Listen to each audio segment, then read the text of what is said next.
James Gunn's Superman came out, and it's about time we talk about it. Let's get started.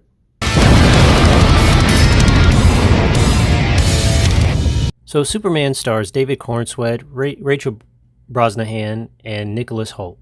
Now, first and foremost, I'd really like to give praise to the cast because I was really worried coming off the heels of Man of Steel and Henry Cavill. I really enjoyed Henry Cavill as Superman. He may not have had the best scripts, but I think he was a great Superman. With that said, I was really nervous about David Cornsweet and just the acceptance of him as Superman and worried about his portrayal. I'm pleased to say that he actually did a fantastic job. I think he captured the essence of Superman. He had the look, he had the physique, he had everything pretty much. I think his interactions with the rest of the cast were pretty much spot on. The only thing that I would say is that he definitely played a younger Superman. Feels like, even in the movie, they say that he's been Superman for 3 years and never lost a fight. This is the first time he's lost a fight, and you really see that, and he seems to struggle a lot in this movie. But as far as the actual portrayal, I think David did a really good job. Rachel Brosnahan as Lois Lane, she was pretty much spot on. I don't find she brought anything new to the character of Lois, but she was very consistent in what the previous incarnations of Lois have been. Whether you're talking about film or TV, she really captures the accuracy of Lois Lane in the comic books as an intrepid reporter that is actually going to get to the heart of things. Nicholas Hoult as Lex Luthor, to me, was the perfect casting. The only thing I didn't like about his character is that he did seem to come off as a spoiled brat. Now, I know he's supposed to be rich and all this stuff, but it seemed like when he was battling Superman, he was using Ultraman as a weapon to fight Superman, and he was yelling out the moves because he was countering everything Superman did. It's like he was playing real life Battleship, and it was just, he was yelling out A1, A2, or whatever, and it was just, it kind of was weird, but it definitely let you know who was in control. As far as the look, he looked exactly like Lex Luthor. His actual acting abilities were fine. His portrayal was fine. There were just a few things like that where it was a little bit of a spoiled brat, but it was actually okay because considering his background and how he was raised, you see that difference between him and Clark. Now, all the supporting cast with Nathan Fillion and all them with the Justice Gang, they were actually fine. I was afraid that this movie was going to be too packed, but actually James Gunn is really good when it comes to a really big cast. I think he would have been a good director for any kind of Avengers movie or even a potential Justice League movie in the future. He has a good way of balancing out the characters to make sure that they get their own screen time, and you can maybe not get them all fully fleshed out, but they all have their moments to where you're like, okay, I know who that is, or I know what they can do. So I think he did a really good job when it comes to that. I actually love the bright colors in this movie. It really set apart itself from Man of Steel and all the past iterations of Superman. The special effects were actually really good. I'm sure there's a spot or two that you could find where the CGI didn't work, but I mean, in a movie where it is pretty much saturated with CGI, there's going to be a point to where it's like, oh, that didn't look good, or that didn't look good as the previous scene. But honestly, especially with the kaiju fight, it was really good. I personally didn't see a problem with it. Visually, it was actually amazing. Now, when it comes to visuals, I have to speak on the actual suit. I wasn't a fan of the suit itself. I can see that it's obviously taking inspiration from New 52 and Kingdom Come Superman. And while I do like both of those iterations of Superman, I don't like when a suit is combined from different stories of Superman, because if you read any of the stories or most of the stories from Superman, he wears a certain suit for a certain reason.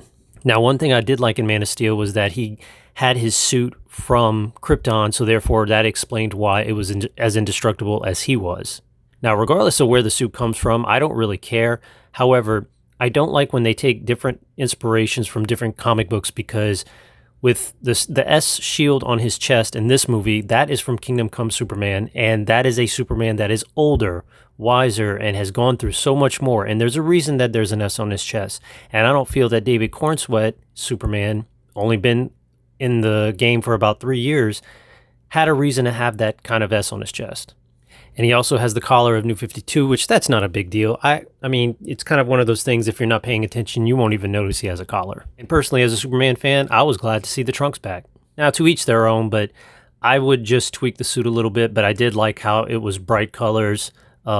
It looked well on screen. It did not look that great on the promotional images. In fact, I wouldn't have released those promotional images at all because to me it did not work. Oh, and I have to talk about Krypto. Krypto was actually a good addition to the movie. It was actually nice to see him be brought to life. And I really thought we were going to have some moments to where it did not look good because obviously it was a CGI dog, but it actually looked really good.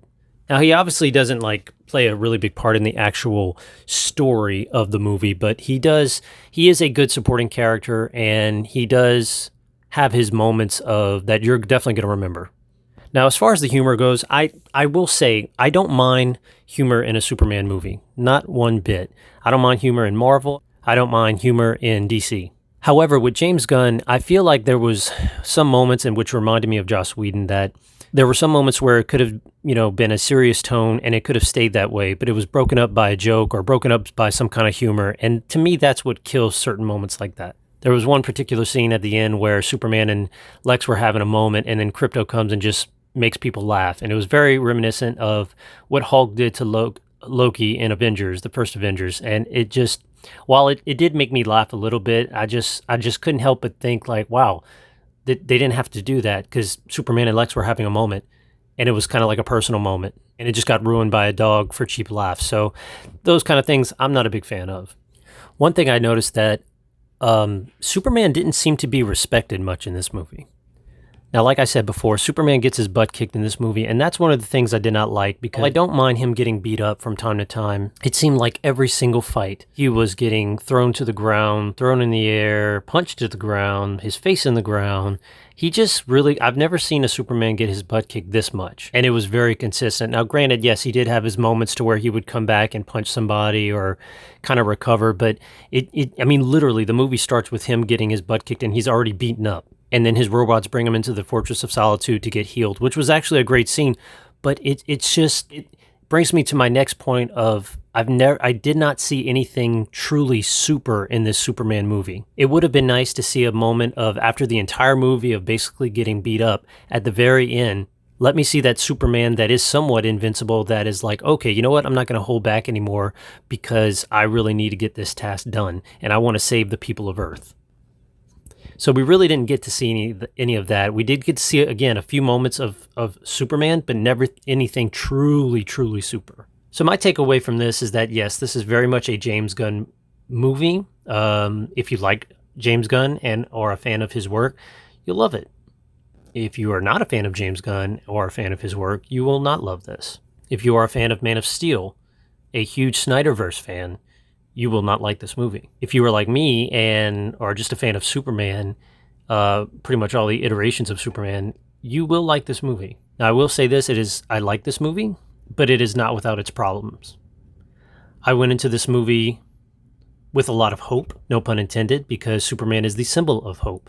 But I will admit, I did not get or see that symbol of hope in this movie. While I did like it, Superman never showed me that hopefulness that he portrays. Maybe we'll see that in the sequel, but it would have been nice to see it first, in the very first movie. All in all, I would rate this movie definitely theater worthy, just for the sheer fact of some of the epic scenes that they do have, and with the visuals and everything. Yeah, this is definitely theater worthy. I did expect a little bit more. I wanted more out of this. I did not hate it, but I did not love it. And I really wanted to love it. As a Superman fan, I really wanted to love this movie, but unfortunately, I do not. Let me know what you think. Did you like this movie? Did you hate this movie? What would you have done different? What does Superman need to be a really great film? A practically flawless film? Even though there's not a perfect film out there, I feel like Superman deserves the treatment that is mostly well received instead of very divided. Of all the superheroes, I feel like Superman deserves that kind of treatment. So let me know what you think. Don't forget to like and subscribe, and I'll see you on the next one.